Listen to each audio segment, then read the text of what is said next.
చేపల పులుసుకు ముందుగా 2 ఉల్లిగడ్డలు వేయించి మిక్సీ చేసి పెట్టుకోవాలి.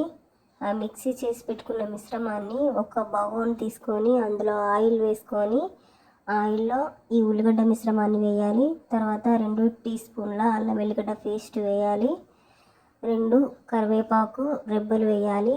2 పచ్చిమిర్చి, ఒక చిన్న టమాటో, తర్వాత కొంచెం పసుపు, ఇవన్నీ వేసి కలుపుకోవాలి. కలిపిన తర్వాత మనం ముందుగానే శుభ్రం చేసి పెట్టుకున్న చేప ముక్కల్ని ఇందులో వేసి బాగా వాటికి ముక్కలకి పట్టేలాగా వేసుకొని కలుపుకోవాలి.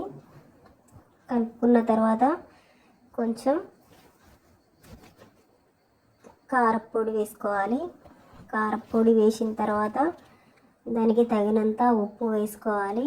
ఉప్పు తర్వాత కొంచెం ముందుగానే పట్టి పెట్టుకున్న జీలకర్ర మెంతుల పొడి వేస్తేనే బాగుంటుంది చేపల కూరలకి.